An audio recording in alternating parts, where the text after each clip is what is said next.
What's going on, everyone? So today we're going to dive into the top 5 best decks in the meta, and this is really based off of the previous 2 weeks. This weekend, today, tomorrow, this is going to really hallmark the planetary qualifier meta and whether it's going to match the previous tournaments, because last week we had Gen Con and the week before we had Galactic Championship, which were pretty big tournaments but events that people were attending. And so I'm sure that with the planetary qualifiers we're going to see definitely a development of the meta, but right now we actually don't have that much data to go off of in terms of different tournaments. It's really just based off the Galactic Championship and Gen Con and overall the win rates inside of those tournaments. That said, there were a lot of games played in both of those, and so we're going to dive into the number for the first one on our list here shortly. But before that, a big thank you to my patrons over on Patreon, guys. Thank you for supporting the channel, and let's dive into our first one. The first one on our list is probably to no one's surprise, and that is Han to Blue Force. Now, there is a little side note here for Han to Green Force. I wouldn't put Han to Green in the top 5, probably closer to top 10 or top 15, but Han to Blue is by far the most played list of the brand new meta, and it's also one that is continuing to put up pretty good results. There's a couple of reasons as to why. Obviously, the first one that we have to mention is because of the various cheap ways to interact and deal with your opponents. Things like Grogu on turn 1 can absolutely decimate someone's board. Force throw, obviously, 1 cost, kill your leader type of deal. We've got Fel the Dragons, which are absolutely exceptional. We've got things like Anakin Skywalker and Mace Windu coming down on 5 resources to kill multiple different things in some cases. It is really, really incredible. But arguably, the thing that made it super, super powerful is truly all of the Force payoffs. So we have a bunch of early units, including Yaddle, Ezra, Grogu. Some let's play Jedi in hiding, some let's play Yoda, Ogdo Bogdo as an aggressive unit. So we have a bunch of these early Force units that are going to give us the option to trigger the Force and then curve into various things that are going to pay us off. One of the most significant big changes to this stack is actually Ki-Adi-Mundi. If I were to highlight one card from this entire list, it would be Ki-Adi-Mundi.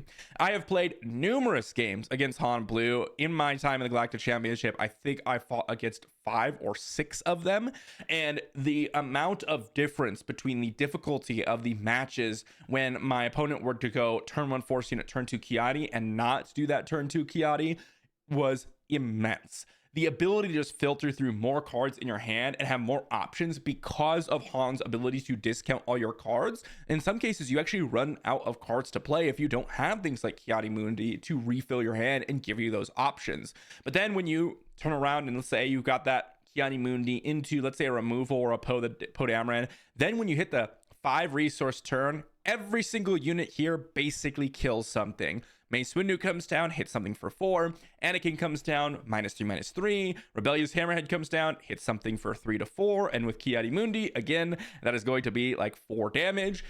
So yeah, these curves that you could pull out of Han is absolutely incredible. And the nice thing about this is it's not just, oh, I'm curving out with good Force plays and I'm going to value out of the game with my when played effects.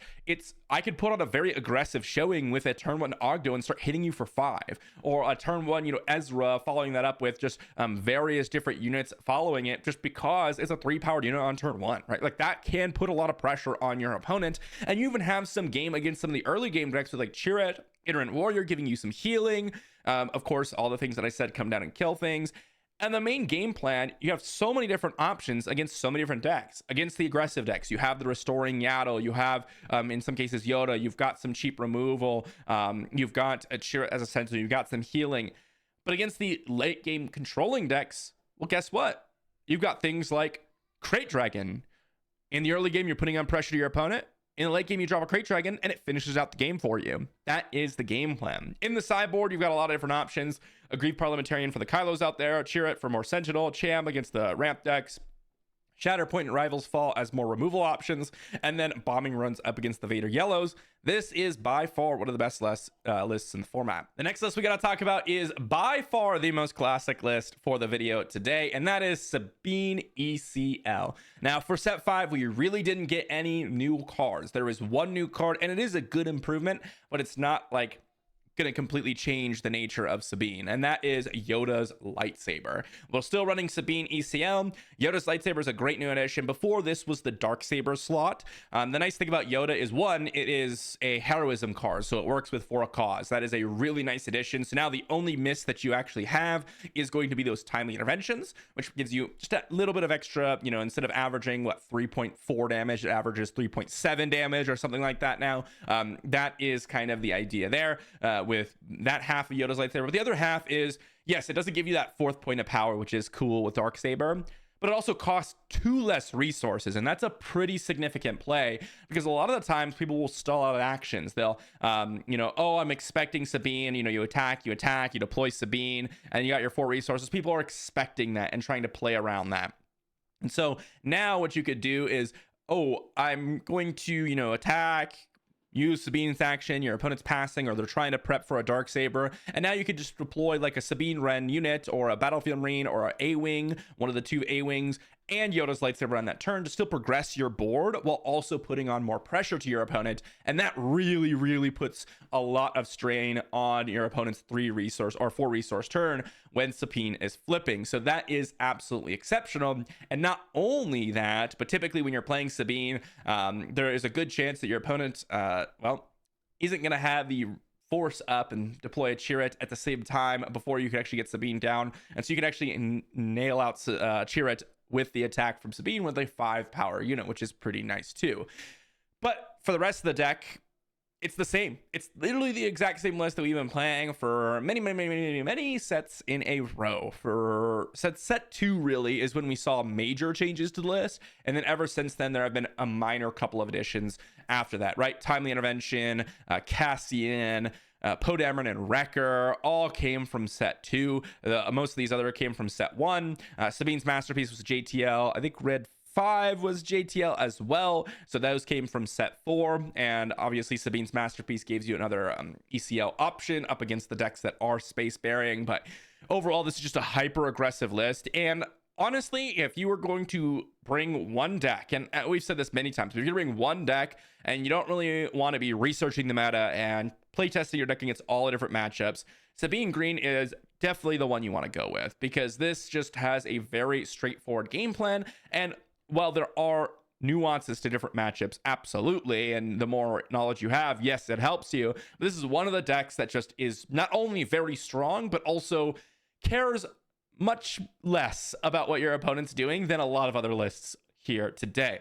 In terms of the sideboard, we got things to bypass some Sentinels. We got Chewbacca's to put some pilots on some space units against some of the Power of the Dark Side decks. Disabling Fang Fighters. Blue Leader, nice little ambusher in space. Your opponent is going in space. Sandari Peacekeeper puts some healing down, and Kylo back as a late game kind of viewing reinforcements in the past. But that's Sabine Green, and it has been and stayed throughout all metas for the most part, and not only stayed but also been one of the top contenders, and this meta is no different. The next list has been one that I've slowly started to enjoy more and more, and that is Quinlan Tarkentown. This one has been a very, very solid list for quite some time now. You did get a couple of new additions. Honestly, the new additions that you did get are quite powerful for the overall list and definitely help, but there aren't too many, and the game plan is very similar. We're running with Tarkentown. It's a really nice option, especially up against the Han Blues. It really does shift how they can kind of play their early turns and makes it extremely awkward, which is obviously exactly what you want to be going with. But Tarkentown in of itself has always been this early game dominant base where you can really disrupt your opponent. And if your Han Blues go with the Grogu on turn 1, that is one thing that can be a little bit tricky to deal with. But if they go with, Ogdo Bogdo, or if they go with Ezra, or if they go with Yaddle, a lot of those times you have some options to deal with whatever they've got going on turn 1.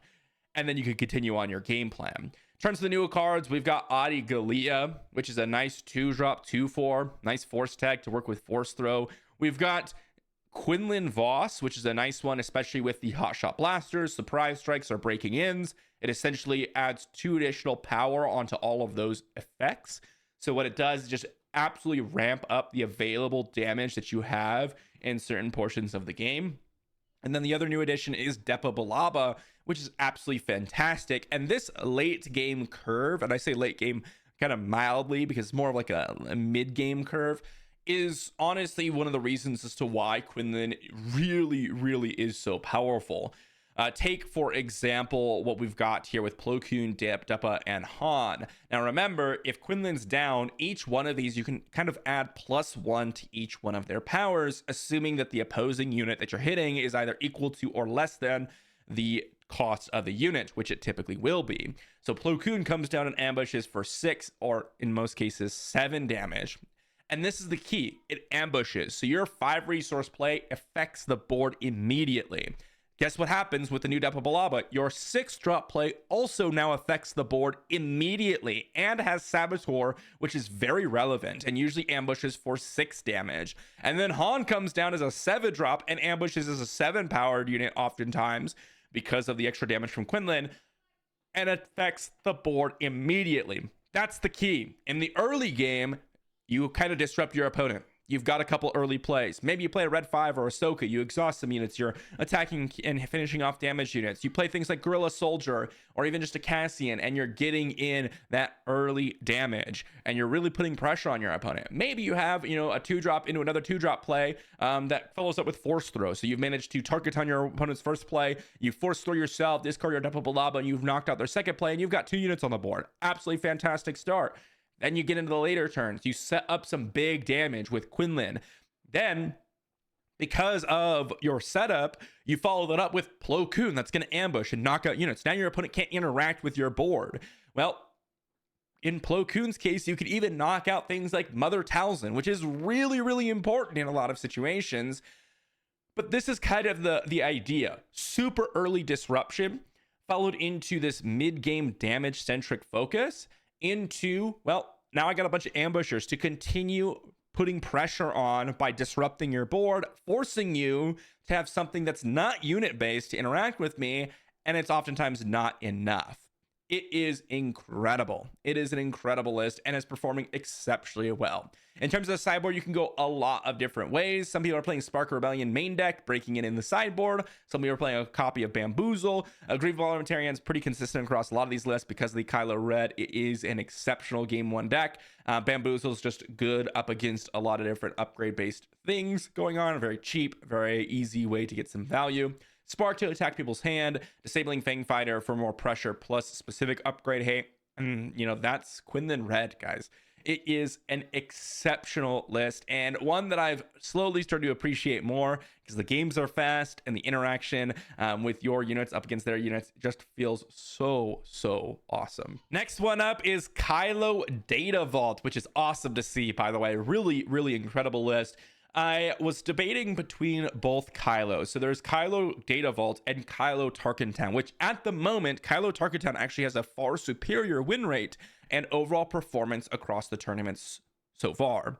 Kylo Data Vault is not a slacker, though. It is incredibly good, sitting at, I think it was a 59% win rate with about across all the people that were playing. Now, between Kylo Data Vault and Kylo ECL certainly underperformed, having a negative win rate in a lot of the tournaments so far. So Kylo Data Vault is by far the better option between the 2 Kylo Greens. However, what about Kylo Red? Well, I figured it was too early in the meta to determine whether or not that truly would be a top 5 list. It has some incredible things going for it, but it is a little bit of a one-track mind. Now, it's a hyper-aggressive deck in that you are disrupting your opponent and then really trying to put on some pressure. So we will see as we get more planetary qualifiers as to whether or not Kylo Red will stand the test of time. Because right now we only have, like I said, the Gen Con and Galactic Championships really to go off of because it was a breakout deck at the Galactic Championship. So that said, we're going to default to Kylo Data Vault as this is a tried and true strategy with the Vigilance Villainy Command Shell.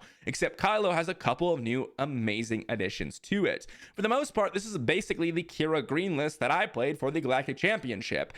across the board, realistically, this is exactly the same with a couple of modifications. The first one is, instead of Darth Vader, you're playing Mauls. Why? Because your early turns, you don't really care about cheap units, and you're not really utilizing any action to take advantage of them. So Darth Vader loses a lot of value. So Maul is the replacement here. Anakin Skywalker is another addition for the list, and that is because we are playing things like Heirloom Lightsaber to discard to Kylo's ability, and this oftentimes comes down as a -3/-3 times 2 for your opponent to deal with, which is incredibly strong. You also have the upgrade package, and this is the other part that's different for Kylo.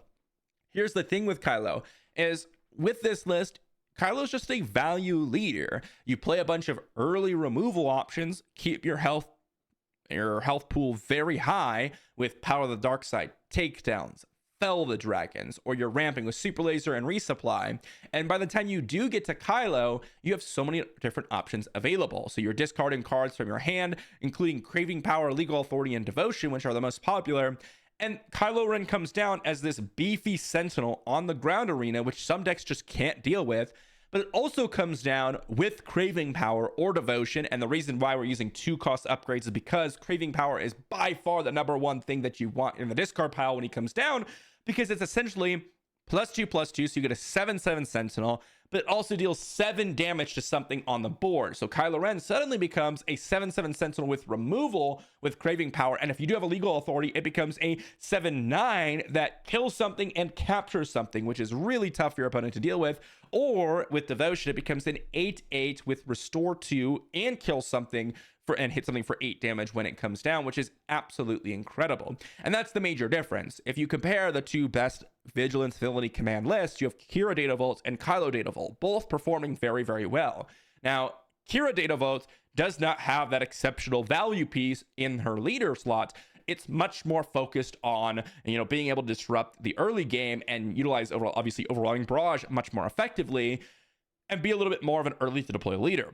If you can survive a little bit longer, though, Kylo will pay you off immensely. And that's the key with Kylo Data Vault. It does exceptionally well, especially against a lot of the most popular lists, like Han Blue as an example. In terms of the sideboard, we got some restocks for the mirrors, and of course any other Vigilance Villainy command matchup. Another Devotion for some of the aggressive matchups where they have direct damage, so you got to get those restoring up. Another Takedown for more aggressive matchups. Rival's Fall to interact with other leaders and things that are big and annoying. Overwhelming Barrage for, in some cases, you can get a really big Kylo and knock out your Titan's Approach Boater. And then Shadowed Intentions is kind of like a spicy slot that I saw a couple of people running as a way to, just have this value leader. You pay the 5, you get this Kylo Ren down, and now your opponent has to be able to deal with it, and they can't use their normal game plan. They have to have something to defeat the upgrade first, which is kind of nice. So that's Kylo Data Vault, guys. This is another one which I have been really enjoying playing. Like I said, I had played Kira Data Vault for the Galactic Championship. I talked to a lot of people over there when I was playing Kira Data Vault. It's like, why didn't you bring Kylo Data Vault? Well, partially because I just didn't have the cards for it. Otherwise, I probably would have brought Kylo Data Vault in terms of I didn't want to, have to have a lot of people bring way more cards for me. When I brought there, I had someone that was going to help me out when I got there. And I just didn't want to put a lot of pressure on all the different cards that I would need. Things like Craving Power, Anakin. I actually don't even have the Mauls available. I only have 1 copy of Maul, etc. So this is definitely one of the lists to be on the lookout for, and something to be excited about. And for the final deck of the video, and this one was a really tough one to choose. We have Yoda Red behind me, but honestly, you could put more traditional decks like Cad Bane Tarkin Town, one of the new ones like Talzin Red. You could be putting some of the Vader yellows up there, Palpatine even, Anakin, which is kind of just a derivative of Han Blue. There's a lot of kind of overlap with a lot of the decks in the meta. But Yoda Red, actually, if you look at the amount of games that were played by this list and its performance, it actually had one of the best performances in the Galactic Championship. So I decided to keep it for the video. And again, this is similar to Kylo Red in some sense, in that the Yoda Red that we're seeing now is definitely an advanced version compared to what it was in previous sets, but at least we got to see Yoda Red in the past actually perform well as well. Like, it wasn't a top 5, top 10, or even top 20 list in the past. It was definitely a solid, maybe like B tier list. But there's a couple of new additions that truly make it fantastic. And obviously, the first thing is the Force package. We've talked a lot about this with Han and basically any Force deck in the meta. But yes, you get the Force package. You have Secretive Sages, you got Adi Gallias, you got Night Sister Warriors, you got Yaddles. Before, Yoda did not really have all that many turn 1 plays that you're really excited to play in the deck. And now, especially with Adi Gallia and Yaddle, those are fantastic. We have the Ki-Adi-Mundi, we have the Chirrut, we have Mace Windu. We have a lot of these effects that are going to deal a little bit of damage as you go along. But the key with Yoda, the new fun addition, is by far this Ray. Ray, when you're drawing it during the action phase, you can deal 2 damage to a unit and 2 damage to a base. This is disgusting, by the way. Absolutely disgusting. What this allows you to do is it changes the whole game. It could potentially just kill off units straight up. But when you find a Ray, and in some cases multiple Rays, you'll get your Ray and you could start drawing cards with C-3PO. Like, you play C-3PO, you name 5, boom, you draw the Ray, boom, you get to hit something for 2 like a Ruthless Raider. You got Ki-Adi-Mundi to draw you extra cards. You got X-Wings to draw you extra cards. You have so many different options. And in a lot of cases, you could just draw the card with Yoda's action and then just randomly hit a Ray, which is awesome as well. And you have so many sources of drawing cards that you have so many options in your hand that things like Force Throw, you could discard your own cards to just basically hit anything and kill off and not worry about the cards in your hand. You can go ahead and put something back on top for when Yoda flips to knock out anything, guaranteed to not really mess up your curve because of things like Ki-Adi-Mundi and X-Wing and all this stuff. But the key factor is because you're removing units, you can keep putting that Ray back on top. And there are a couple of games where someone's got a C-3PO down on turn 1. Maybe you're taking initiative or whatnot, and you just have this C-3PO kind of on the board. Maybe you put up a Sentinel later on with Chirrut to protect it, or maybe you just put like an Adi Gallia and a Force Throw, and you kind of just deal with your opponent's units that way. Whatever it is, this is really impactful because I saw a couple of games where someone's drawing 2 to 3 copies of Ray, and you're putting Ray back on top every single time. Super easy to do. Now, multiple copies of Ray doesn't really matter a crazy amount, but what it does allow you to do is if you do draw on a second copy, then you could potentially hit something for 4 damage in a single turn, which is kind of cool. Again, that doesn't happen very often because you can't really put 2 Rays back on top. It's usually limited to 1 because of Yoda's action here to put Ray back on top. But the whole point of this is you're not only just killing off your opponent's units. Even if you have weak units like Night Sister Warrior, that's a Force unit just to trigger the draw a card when defeated and just have a 2/2 Force unit, you also can finish off units with the Raise action and hit your opponent's base for 2 damage. And that's the key. So you're playing a bunch of these random units, you're killing off all of your opponent's stuff, and at the same time, you're dealing 6, 8, 10, 12 damage to your opponent's base over the course of a game just from Ray herself. That's by far enough damage to have things like Ki-Adi-Mundi or Chirrut finish out the game for you. This performed exceptionally well. It's a very interesting deck to pilot and a very tough one to pilot in a lot of cases, but certainly something that you should definitely give a try.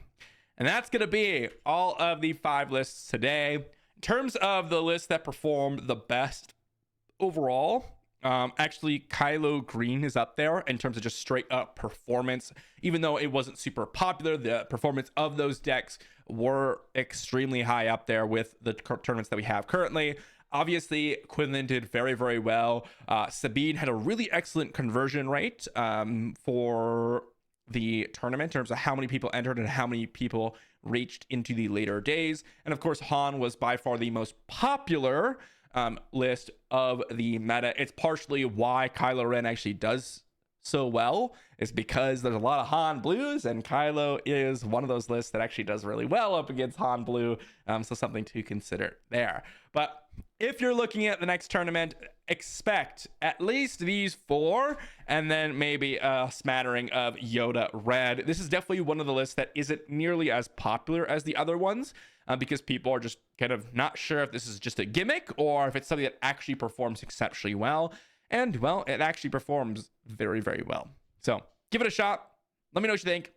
Thanks for watching, everyone. And I'll see you all for the next one.